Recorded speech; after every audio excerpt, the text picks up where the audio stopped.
Bienvenidas, bienvenido. Esto es Con Todo Respeto. Este es un programa pregrabado para Semana Santa.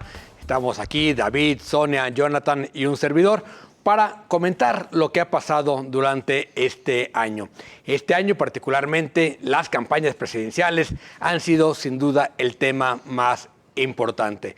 Conflictos fuertes en MC para designar a su candidato, porque Samuel García nomás no pudo lograr deshacerse de la gubernatura de Nuevo León y lanzarse de candidato a presidente de la República. Algunos jaloneos en la candidatura de Morena, porque no estuvo muy de acuerdo Marcelo Ebrard con el resultado de las encuestas, pero al final todos los melones se acomodaron en la camioneta y todos han venido a Jalisco. Jalisco es sin duda uno de los estados más importantes para esta elección y esto es lo que comentamos en estos días.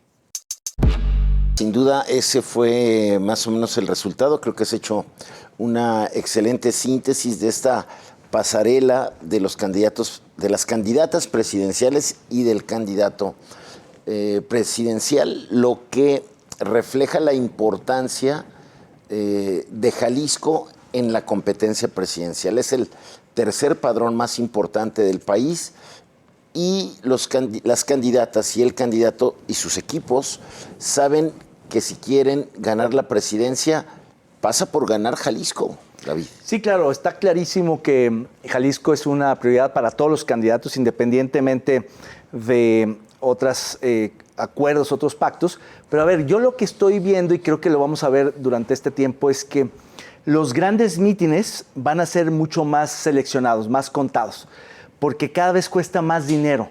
Es decir, la gente no acostumbra ir a los mítines. No hay militantes, no hay fanáticos, no hay seguidores realmente, o al menos no tienen la disponibilidad de tiempo ni la posibilidad de transportarse. Y por eso el acarreo va a ser una de las tónicas características de este proceso, porque cada vez es más difícil y cada vez presumen más músculo. Entonces eso va a costar muchísimo. Vamos a ver camiones, acarreos, lonches, tortas, un montón de cosas que van a aparecer en las campañas para la foto y llenar. Pero creo que en ese sentido la clave, el éxito va a residir en buena medida en que cuando venga una de las candidatas presidenciales pueda empatarse con la agenda de los candidatos a la gobernatura. Y ahí va a haber un problema muy serio en el caso de Movimiento Ciudadano, precisamente porque hay un vacío de Movimiento Ciudadano Jalisco, del alfarismo particularmente, hacia la campaña presidencial, y por tanto ahí alguien como Pablo Lemus tiene un dilema muy difícil de resolver. Estuvo en el arranque en Lagos de Moreno, no lo acompañó el Teso, pero estuvo en los eventos importantes, dando un mensaje de que la ruptura no es con él. Pero Alfaro, como jefe político de Movimiento Ciudadano, aunque no milite, pues sí mandó una señal de no hagamos, no acompañemos esa campaña, y por eso fue un mitin particularmente desangelado.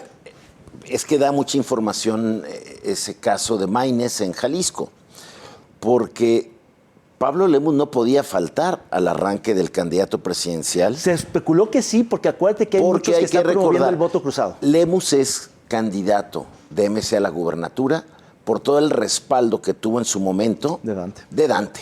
Claro. Si Dante no haya dado un manotazo, Lemus no sería el candidato del emesismo jalisciense. O sea, entonces Lemus tenía que ir ahí. Y yo hoy planteaba que MC llega con ese rompimiento, y la forma en cómo procesen esas diferencias será directamente proporcional al resultado electoral que saque MC, pero llega con algo que le puede afectar considerablemente. Sí, yo la verdad es que creo que Lemus no ha tenido intención de separarse de la campaña presidencial. Yo coincido en que tiene cierta deuda con este equipo del emesismo nacional, claro, que lo hizo finalmente candidato. Lo que creo es que la señal que lanzaba Álvarez Maínez a venir a Jalisco es esto que ha dicho en el discurso, ¿no? El querer conciliar con Enrique Alfaro, el querer acercarse a los emesistas de Jalisco, pero hay una puerta cerrada. No fue recíproco. Por completo, exactamente. Pero no solamente del gobernador, sino de mucha gente del equipo del gobierno del Estado. Para empezar, la dirigencia estatal de Movimiento Ciudadano. ¿No estuvo? Que no estuvo la dirigencia estatal tampoco, ni nadie del partido en el Creo que Manuel Estado. Romo sí fue a Lagos. ¿No? ¿No fue? Bueno, la información de los reporteros es que no estuvo la Ok. dirigencia estatal. No, Entonces, sí, el digo, yo reportero tampoco no- fui. Si fue, no se pero notó mucho. exactamente. Exactamente, entonces me parece una señal clara. Y en el caso de las otras campañas, me parece que había muchas expectativas de los partidos, sobre todo de PAN y PRI, de la movilización que se pudiera hacer. Y lo que dicen, por ejemplo, los priistas, que Alito estaba muy enojado, porque además el PRI está pasando por una crisis, aunque uno lo crea, después de todas las crisis que ha vivido. O sea, siguen sin tocar fondo. Exactamente, siguen cavando. Exactamente, porque ya no queda nadie. Pero pueden quedar a deber militantes. Puede ser, ¿eh? Puede ser que estén en negativos. Sí, Una puede militancia ser, negativa. exactamente. Y la verdad es que pues se reflejó, ¿no? En un... Bueno, el que de plano había sido un aliado en la movilización de Xóchitl era Salvador Cosío con su aparato. A mí me parece que Cosío está sobrevalorado. Con su aparato de Confío en México. No, él- pero eso no existe. Ese No, es un yo asunto- también, está sobrevalorado. También acarreo y 10, 4 de alguno. Pero a ver, yo creo que el Pero a ver, a mí cartón me de- llama la atención, y era lo que iba, que como Cosío, que empezó apoyando a Xóchitl y a Laura Aro, como no obtuvo espacios, decide romper con el PRI y Laura Aro y promover el voto cruzado, el voto útil, Sí, apoyando a Lemus y apoyando a Xóchitl, ¿no? Sí, yo creo que son de esas organizaciones de membrete, que hay 10 gentes que sí dan la cara y los nombres. Tratando y de un montón buscar justo eso, entrar en una planilla, una pluri. Sí, negociando algo, lo que políticamente. sea. A mí me parece que el cartón Cosa que no logró. El cartón de Cucho, de Antier, me parece, resume perfecto el arranque y un poco cómo van a ser las campañas en Jalisco. Sale Laura Aro montada en Xóchitl Gálvez, sale Claudia Delgadillo montada en Claudia Sheinbaum y sale Álvarez Maínez montado sobre Lemus, no al revés. Es decir, para Lemus es un lastre o por lo menos no es un apoyo y para los demás al revés. Eso puede ser determinante. Porque justamente los grandes mítines que pudieran tener Delgadillo y Aro serán cuando vengan sus candidatas presidenciales a Jalisco. Lemus no tendrá esa oportunidad. Pues ahí están las iniciativas de reforma del presidente de la República que efectivamente por los temas que tratan podrían dividir al frente opositor y por tanto resquebrajar la candidatura o la unidad en torno a Xóchitl Gálvez. Ya lo comentábamos aquí fuera del aire, que el caso, por ejemplo, de pensiones, pues es muy atractivo para el PRI y de alguna manera para lo que queda del PRD, porque no quieren sacrificarse, no quieren asumir el costo de bloquear una iniciativa cuya narrativa ya está ganada por el presidente, aunque saben que es inviable o es muy costosa, excesivamente costosa, pero frente a la elección, en plena campaña, pues es muy complicado. Entonces el presidente, creo, con mucha jiribilla, con muy buen olfato, presenta algo que sabe que va a dividirlos. Yo diría que es el revés. Sí. De hecho, cuando Xóchitl visita la sede del PRI, en medio de este planteamiento es que se está dividiendo el frente, Alito le explica, no, a ver, vamos a ir para obligar al presidente a bajar sus cartas y a que nos diga de dónde va a sacar el dinero y nosotros decir, ok, lo apoyamos, pero y le vamos a recortar el presupuesto. Y por eso, y minutos después, cuando Xóchitl habla con los priistas, dice, necesitamos a AMLito, que es un cabrón, ¿no? Sí, porque Así le dijo, contó, ¿no? le contó cuál era el plan. Porque le contó que el plan... Entonces, me parece, yo no estoy de acuerdo con la porque ni creo que estén divididos en la oposición, creo que más bien están jugando a... Vamos también lo creo. a obligar al gobierno a bajar sus cartas y tampoco creo que le haya ido mal a Xóchitl porque le mandaron a algunos cuates de la 4T a hacerle una manifestación. Me parece que eso, en realidad, el contenido fuerte de la gira de Xóchitl estuvo en la visita a los medios y ayer en el centro Wilson, ¿no? Así es. Y el que los otros dos candidatos no vayan, me parece que sí está usando mejor Xóchitl la intercampaña que los otros dos. Claro, claro. Jaime, ¿tú? Sí, ¿Cómo me la ves? parece. A ver, yo creo que la reacción de hoy de los dirigentes de la oposición, tanto del PAN y del PRI, que fue a quienes escuché, a los líderes en la Cámara de Diputados, los vi más o menos en la misma línea y creo que no va a ser factor de división. Yo creo que deben de jugarla de manera inteligente porque, para empezar, pues el presidente no tiene los votos para tener posibilidad de aprobar esas reformas constitucionales.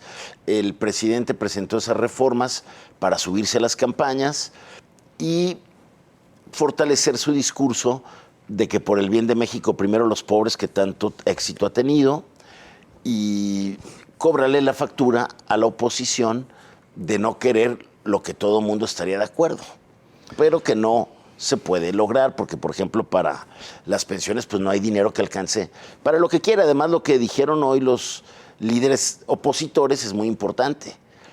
Una cosa fue lo que dijo el presidente ayer y otra cosa lo que está por escrito. Lo de la pensión es que todo mundo reciba su pensión al 100%, si no pasa de 17,600 pesos. Así es. O sea, y ahí se cae lo bonito, ¿no? El canto de la sirena, Claro. que quería armar el presidente. Si ganas más, tienes que entrar a otro esquema o aceptar los 17 como base, ¿no? Entonces, ¿dónde está eso de lo que anunció el presidente en la mañanera toda la semana pasada y lo de ayer? El 80% de las pensiones debe ser abajo de 7,000 pesos. Claro. Claro. De todos modos, Por supuesto. los economistas, los expertos dicen que varias de estas iniciativas fiscalmente son inviables, pero narrativamente son ganadoras. Yo lo que creo es que, independientemente de que la oposición, porque desde antier decían varios analistas que la oposición tendría que hacerle el juego al presidente para obligarlo a decir cómo va a financiar sus propuestas, entonces podrían desmentirlo o neutralizar el discurso. Pero yo lo que sí creo es que el hecho de que yo no veo tanta homogeneidad entre el discurso del PRI y del PAN. Creo que el PAN es mucho más tajante en decir que no y el del PRI es sí, pero a ver cómo. Y ahí creo que empieza a haber fisuras. Vamos a ver.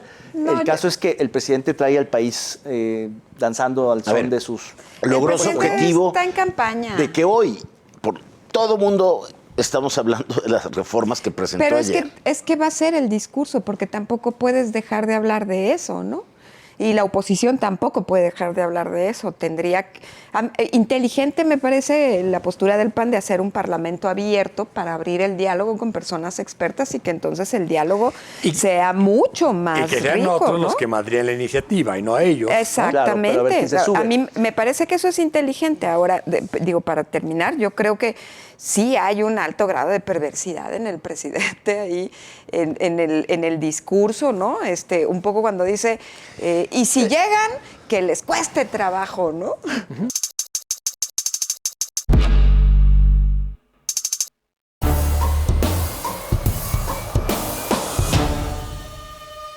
Las contiendas electorales suben de tono y, como siempre, hay descalificaciones, ocurrencias, resbalones, golpeteo, y eso en el ruido hace que no se escuchen, ni se vean, ni se puedan entender las propuestas de fondo, las promesas de campaña, porque así son las elecciones, álgidas, calientes, ríspidas, y en ese sentido pues hay que tratar de entender en medio del bullicio qué es lo que realmente proponen y quieren hacer los candidatos y qué más bien es el golpeteo, la guerra sucia, las descalificaciones y acusaciones cruzadas. En ese sentido, con todo respeto, siempre hacemos un análisis tratando de entender el fondo de lo que proponen y plantean los candidatos y candidatas.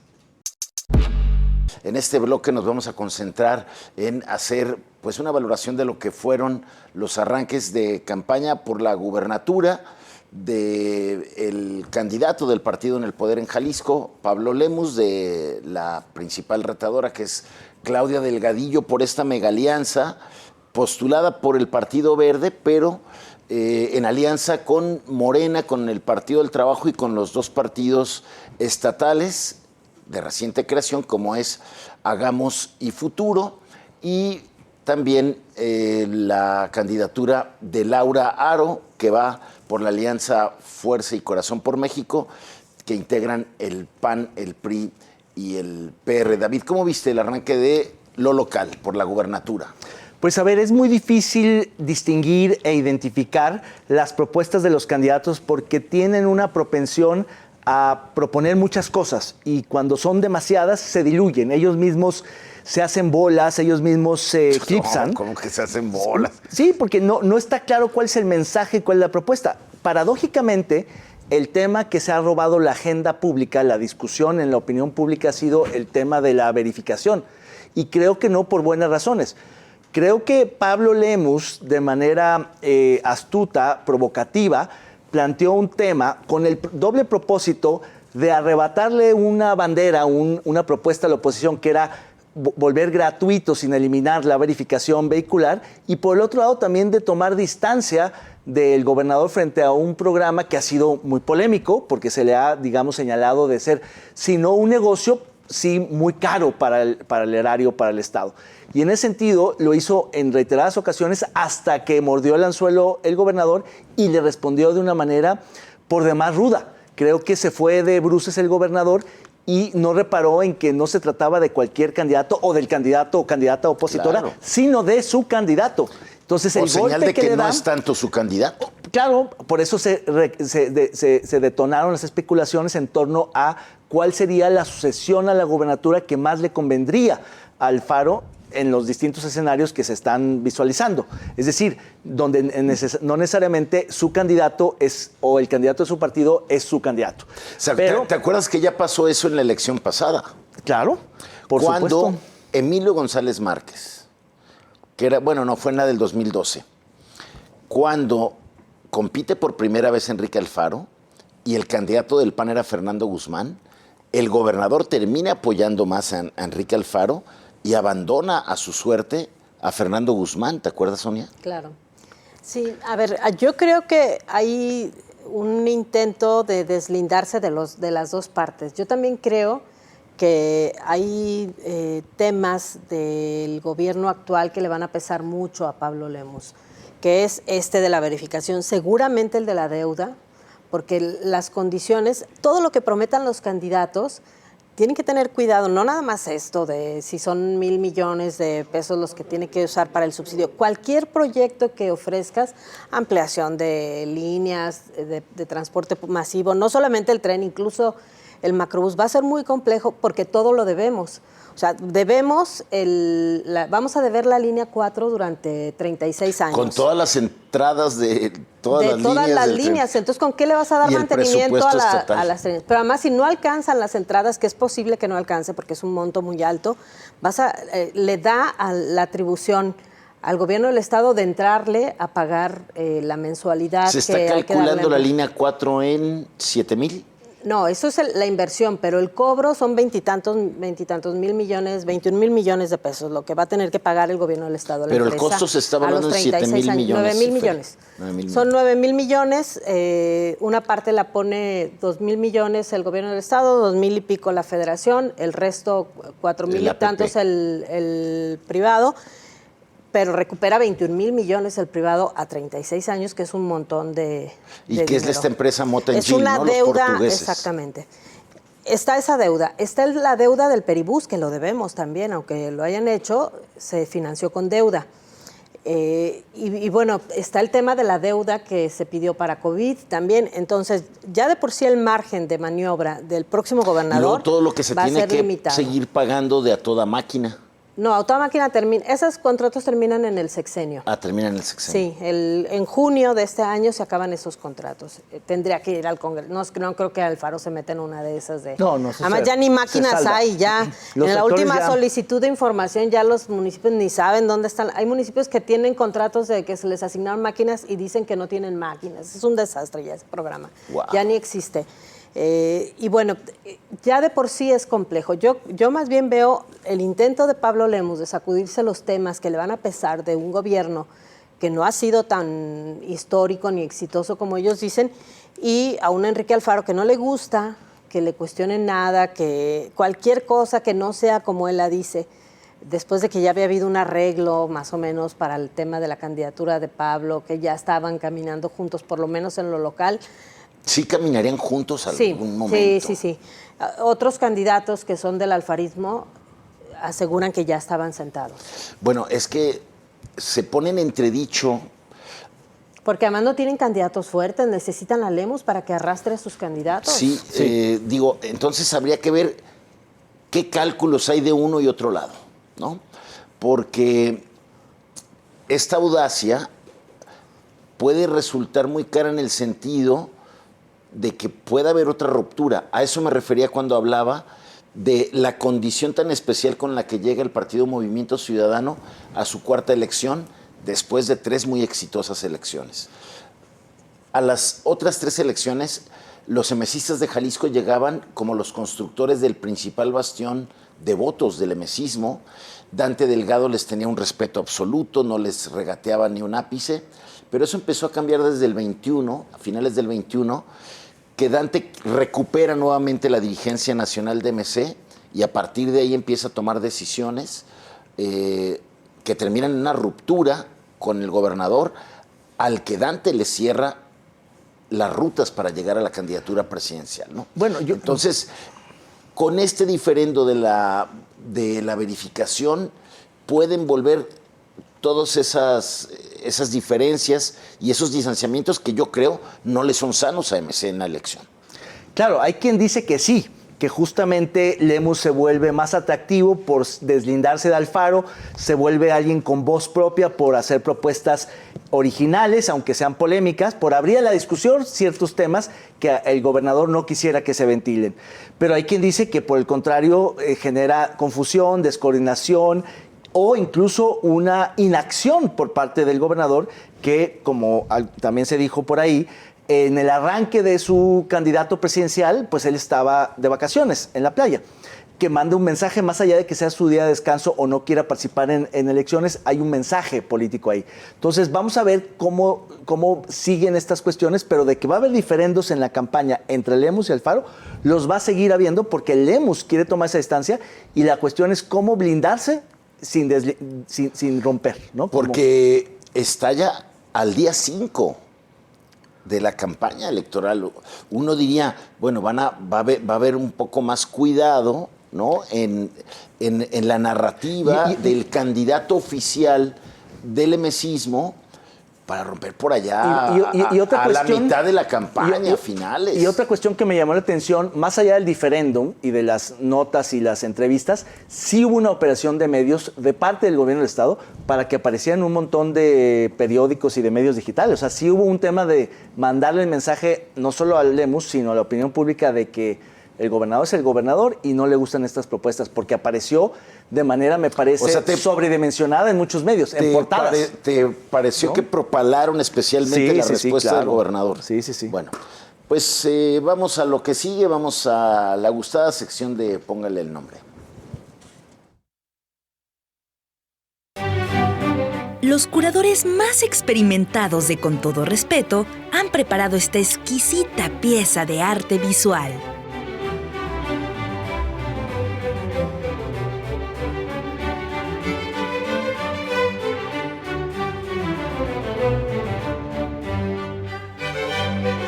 Usted póngale el nombre.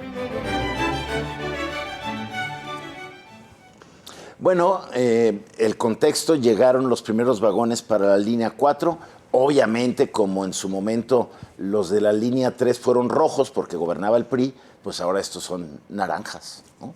Los asientos de adentro son naranjas y pues el gobernador cuando lo destapó le plantó un beso al vagón. ¿Tú cómo le pones?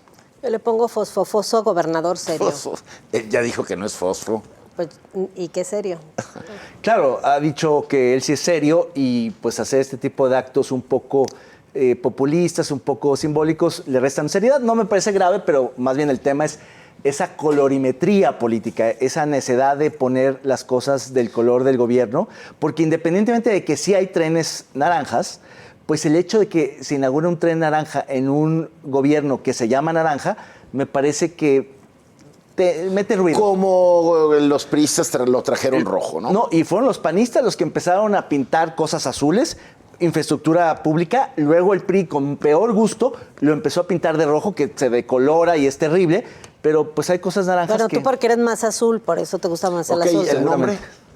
Porque todo eso pues no puede ir en un pie de foto. Ajá. Exactamente, el tren naranja. Yo le pondré el beso naranja y con eso nos vamos a la pausa. Regresamos, quédese con nosotros.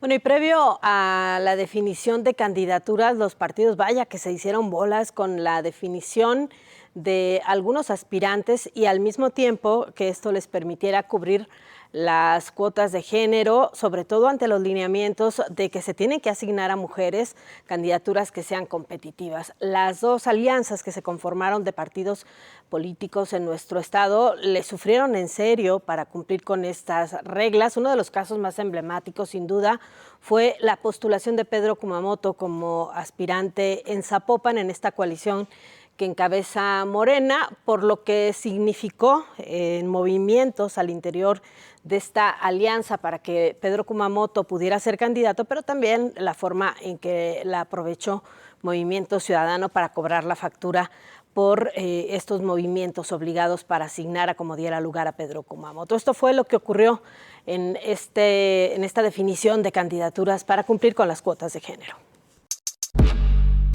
Bueno, pues efectivamente han tenido que venir muchos malabares de los partidos políticos. Ciertamente las pulgas se han concentrado en la figura de Pedro Kumamoto, que primero fue el cambio de género, luego deshacer la alianza para acomodarlo, y luego los reclamos de Morena y de Sheinbaum directamente a Signalab, este centro de análisis de contenidos digitales que auspicia el ITESO, y que, bueno, pues se les fueron encima de Morena a ese laboratorio que dirige Rosana Reguillo, porque Rosana Reguillo ha sido crítica ahí en algunos tuits contra la 4T, pero bueno, tampoco otros partidos como la Alianza PAN-PRI-PRD ha definido aún a sus candidatos a alcaldes, a diputados locales. Falta mucho jaloneo, Sonia. Sí, salvo Movimiento Ciudadano, en donde pues cuando hay gobernador es más fácil que todo el mundo se discipline. La dedocracia. Exactamente, y ahí se tomaron las decisiones con tiempo. Las dos alianzas le están sufriendo en serio, porque primero el reparto entre los partidos políticos había sido muy difícil. Uno podría pensar que ya definiendo incluso alcaldías sería fácil la distribución, pero luego vienen también las regidurías, que eso fue uno de los temas en el caso de Tonalá.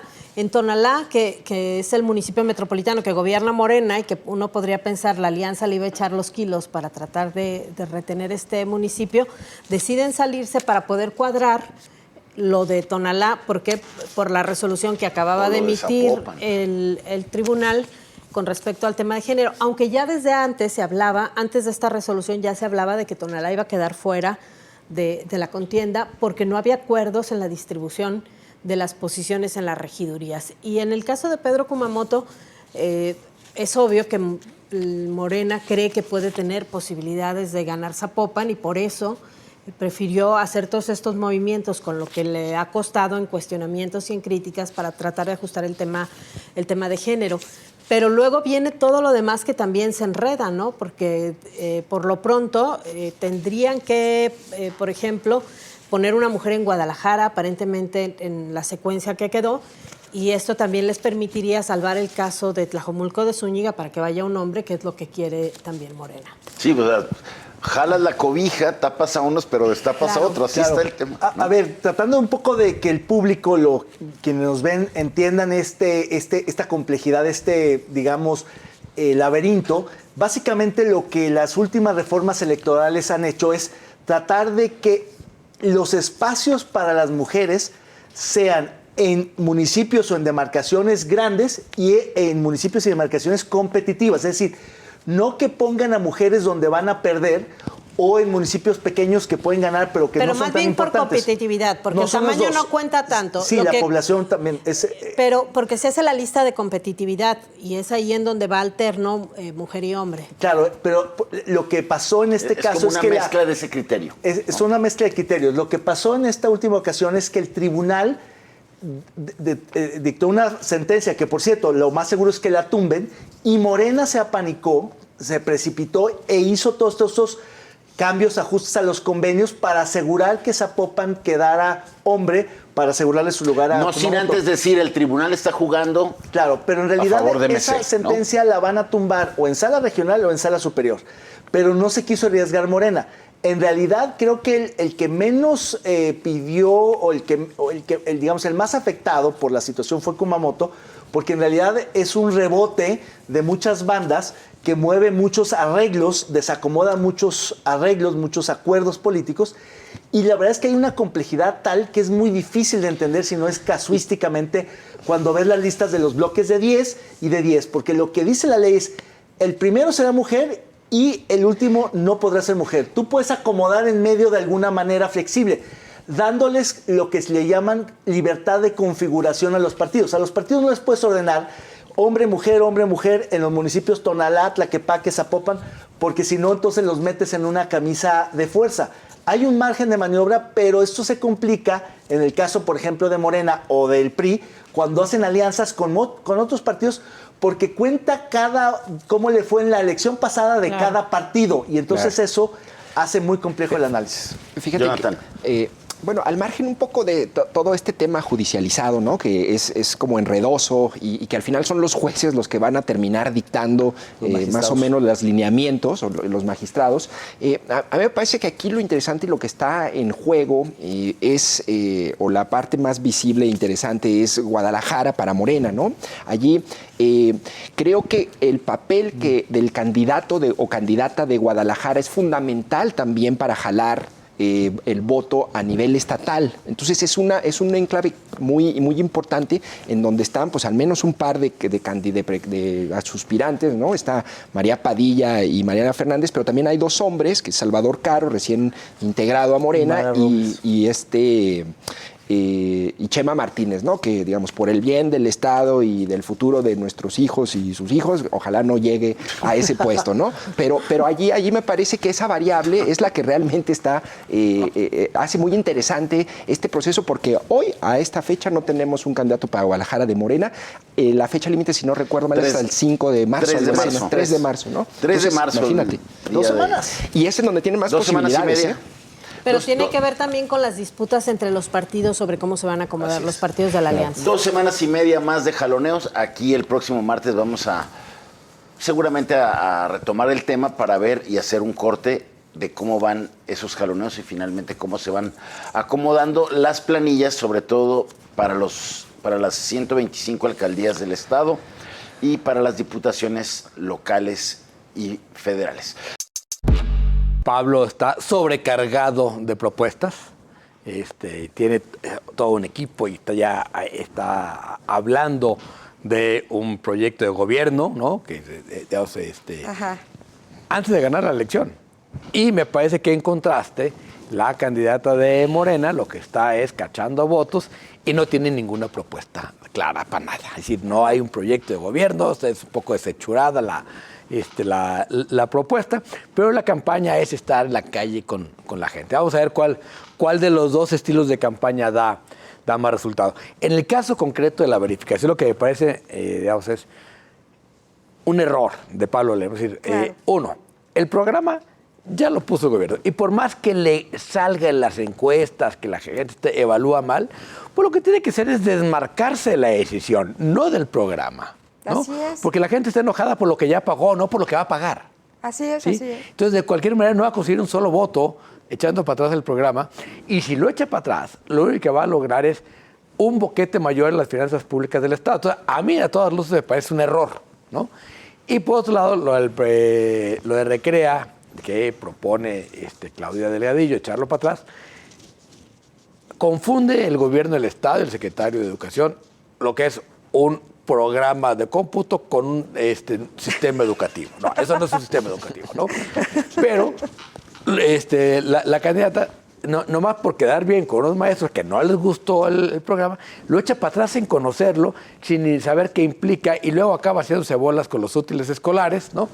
Que en realidad se supone que si hay programas federales no debe haber estatales, no tiene claro absolutamente nada de lo que está pasando allá afuera. Sí, yo particularmente creo que Además de que esta propuesta sobre eliminar la verificación enfrentó al candidato Pablo Lemus de manera ya directa, ¿no? con el gobernador. Yo creo que también es terriblemente irresponsable, ¿no? Sí. Sobre todo porque, otra vez, si estamos hablando de que la ciudadanía tiene que tener responsabilidad con relación a los problemas ambientales, ¿no? que tenemos por delante, hablamos del medio ambiente, de la calidad del aire y del agua, ¿no? Entonces, quitar el programa y decir, yo voy a pagarlo para que ustedes vayan a verificar, tampoco es colocar una responsabilidad y una formación cívica en la ciudadanía. Claro. Fíjate que yo haría dos lecturas puntualmente el tema de verificación, ¿no? Yo creo, Pablo lo anuncia un sábado, no sé si se acuerdan. Yo creo que Pablo sí. es una estrategia electoral de Pablo para quitarle una bandera a Claudia Delgadillo, que iba a estar el domingo en Plaza Liberación y que propuso una especie como de verificación gratis, ¿no? Parece que más bien viene por allí, ¿no? Es decir, y en efecto, el anuncio lo hace en ese sentido. Ahora, cuando sale Enrique Alfaro a decir, no, pues esto es una ocurrencia, ¿cómo es posible que van a quitar este programa? Estaba enojado, la calidad del aire, ¿no? Enfurecido, ¿no? A mí me parece que incluso allí también... ¿Pero no es pleonasmo? Bueno, nada más diré, Enrique Alfaro sale, ¿no? Ya saben que está completamente fuera de sí. Bueno, la verdad es que el programa de verificación es indefendible en estos momentos como está e inservible. ¿Por qué? Verificaron el año pasado el 29% de los automóviles. Un programa de verificación para que sea eficiente y mejore e impacte la calidad del aire, debe verificar al menos el 80%, ¿no? Sí. Es decir, en estos momentos sí es lo que acusa la gente que es un programa recaudatorio que no tiene un impacto en la calidad del aire. Ahora, la propuesta de Lemus me parece que también pues tiene todavía genera muchas dudas, ¿no? ¿Cómo va a ser? ¿Cuál va a ser el incentivo para la gente, ¿no? ¿De dónde va a sacar el dinero que se estaba ya recaudando de la verificación? Él en su momento dijo que lo iba a ligar al refrendo, pero bueno, creo que aquí la gran discusión, y eso yo es lo que voy a compartir como reflexión, es que los temas que sí importan terminan siendo tratados o superficialmente o politizados, y en este momento no tenemos una propuesta clara y una ruta clara de qué vamos a hacer con la metrópoli, en donde 2 de cada 3 días del año tenemos una mala calidad del aire, y eso a la larga cuesta vidas, ¿no? Claro, y sin que haya una buena red de monitoreo. Sí. Claro, que está abandonada, ¿eh? No, está abandonada. O sea, se supone, por ejemplo, entre otras cosas, que este gobierno iba con el Fondo Verde a arreglar la red de monitoreo ambiental. Claro, ese iban es otro... a medir PM2.5 y no PM10, las partículas, las micropartículas que son las también, que te ¿no? afectan directamente a los pulmones, que iban a semaforizar, que iban a cambiar un montón de cosas que ya no hicieron, ¿no? No, sí, ya, ahora sí que haya sido como haya sido, ya se van.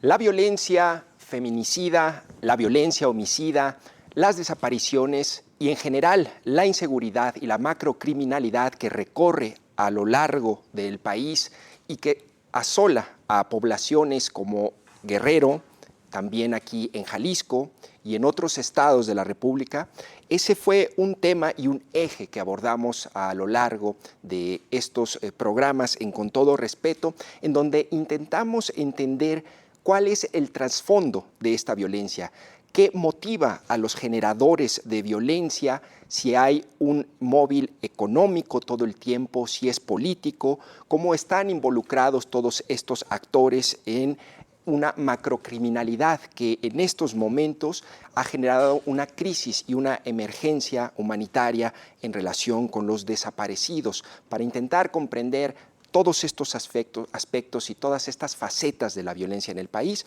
Son algunas de las abordajes que hicimos en Con Todo Respeto. Espero les agrade y les sea de interés. Soy Jonathan Lomelí, conmigo estuvieron Diego Petersen, también David Gómez Álvarez y Sonia Serrano.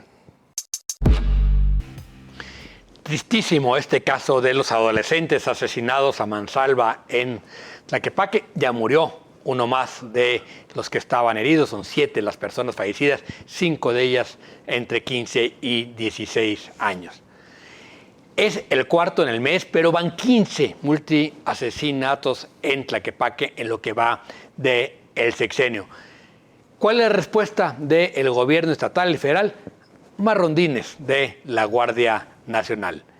Están saliendo literalmente, como diría Guillermo Cepeda Lecuona, a buscar incendios en lugar de aplicar la inteligencia en el caso de Tlaquepaque. No podemos decir después de esto que estemos mejor en términos de seguridad, Erika. No, aunque el gobernador insiste y muestra las cifras de la baja en homicidios, ¿no? Que ciertamente las cifras sí muestran una reducción, aunque todavía estemos por encima de muchos otros estados. Yo creo que no se puede contrarrestar con ese discurso con el que se ha empecinado el gobernador a salir mes con mes, masacres y tragedias como las que ocurren cotidianamente, como esta, como los 15 multihomicidios en Tlaquepaque que mencionas, como las desapariciones también masivas, ¿no? Las desapariciones que han tenido casos en Zapopan, en el call center. Es decir, todo este tipo de casos que salen y que emergen tumban cualquier discurso que tenga que ver con una reducción numérica, ¿no? Y que eso significa pues que no hay eficiencia, que no hay eficacia y que lo que tú ves es una ausencia de coordinación. Lo cierto es que México Unido contra la Delincuencia, junto con algunas otras organizaciones y Animal Político, estuvieron haciendo un estudio que publicaron recientemente sobre las masacres, los asesinatos y las desapariciones focalizadas en niños, niñas y adolescentes en México, y el escenario es devastador, es terrible, porque lo que documentan a partir de solicitudes de transparencia a las fiscalías, de datos del INEGI y de algunas otras bases, es que por lo menos existen más de 500,000, ¿no?, niños, niñas y adolescentes que han sido masacrados, no necesariamente por estar involucrados en el crimen organizado, sino porque a veces estaban metidos por estar en la calle, o como esto que ocurrió porque tuvieron un conflicto con alguien en un bar, o por ejemplo la graduación en Guanajuato en las vísperas del fin de año, en donde no dejaron pasar a uno de los de la mafia y llegaron y los masacraron a todos. Eso pasa en este país. Y lo que no se ve tampoco, y lo digo de verdad de una manera crítica y también quizás autocrítica porque yo estoy en la universidad, es que no estamos encontrando la manera de tener protocolos de atención psicológica y de reparación psicológica de esas infancias y de esas adolescencias.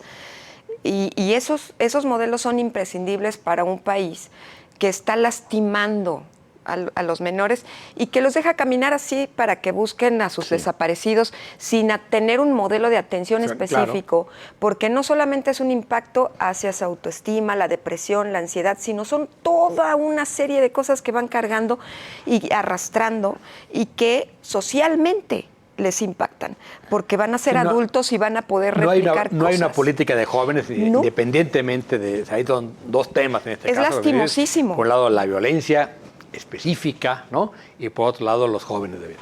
Sí, volviendo a la anécdota o la alegoría de Cepeda Lecuona, que es buenísima, decía que salir a hacer rondines, patrullajes, es como cuando sale un coche de bomberos a buscar un incendio.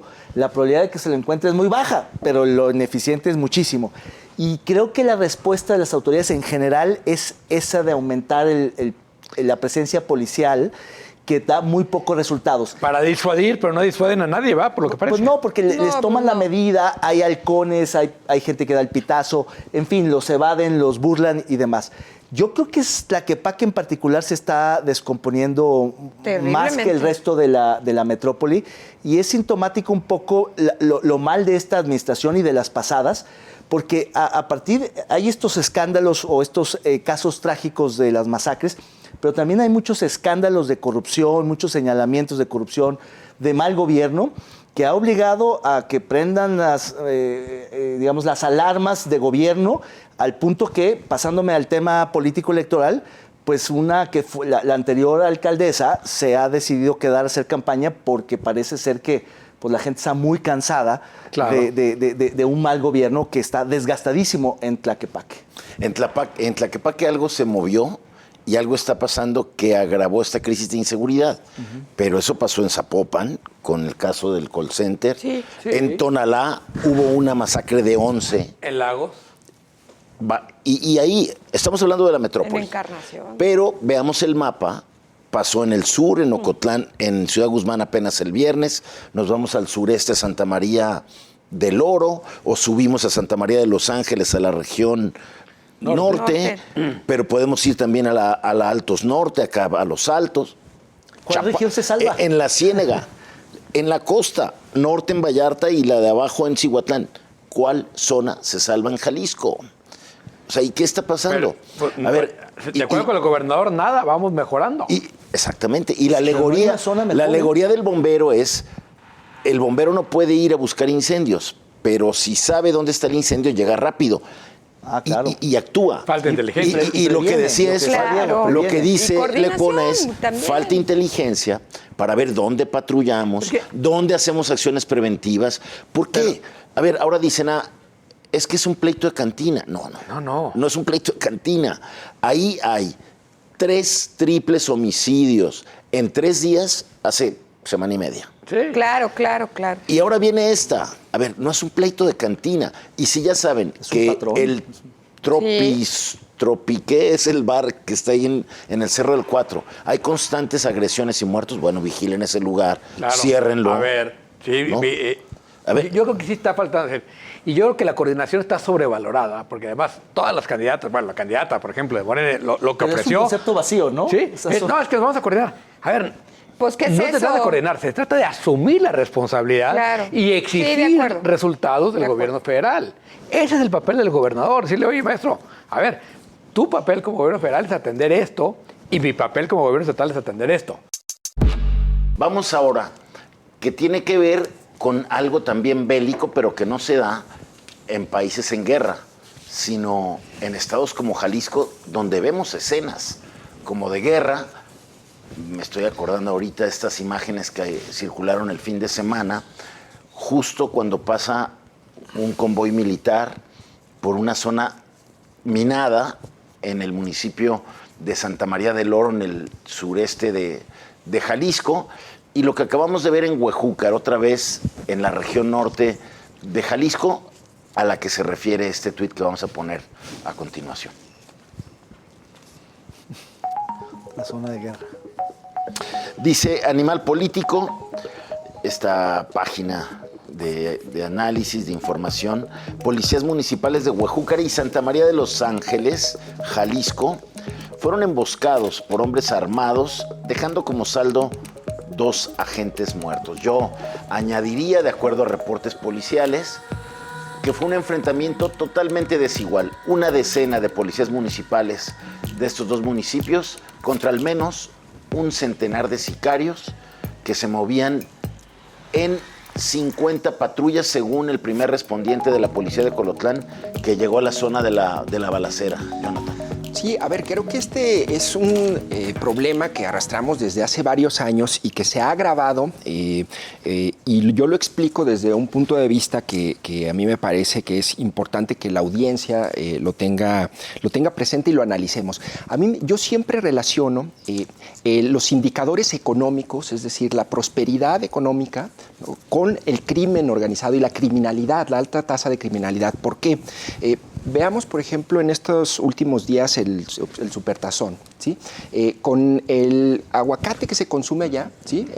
Jalisco comenzó a ser un exportador de aguacate certificado a Estados Unidos. Entonces, son zonas que empiezan a ser cooptadas por los criminales, ahora ya no nada más para el trasiego de drogas, para el cultivo de drogas, sino que también son zonas que son explotadas para hacer cobros de derecho de piso, para poder quedarse con las ganancias y extorsiones de los cultivos de aguacate, de agave. Es lo que estaba pasando en Michoacán, lo que pasó durante muchos años en Michoacán y que todavía ocurre, y que me parece que al final es parte de lo que deberíamos reflexionar como Estado y como como política, digamos, económica y la visión que nos plantean los gobernantes, es decir, hay prosperidad económica, somos el gran gigante agroalimentario, sí, pero ¿a qué costo? ¿No? Me parece que es una interrelación que hay que tener en cuenta, más allá del hecho en sí mismo policial, que son, pues bueno, esto que explica 100 patrullas, 100 sicarios contra 10 policías medio armados, es una barbaridad, ¿no? No, terrible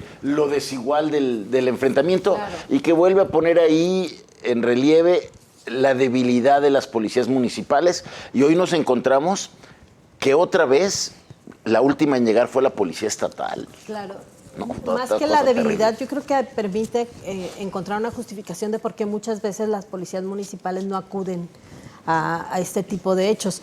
Es claro que fue una emboscada, porque además no fue una asistencia irresponsable de una policía municipal. Había policías de al menos 3 municipios, ¿no? Estaban de Santa María de los Ángeles, estaban los de Ocotlán y los de Huejúcar, ¿no? 3 municipios de la zona de los Altos.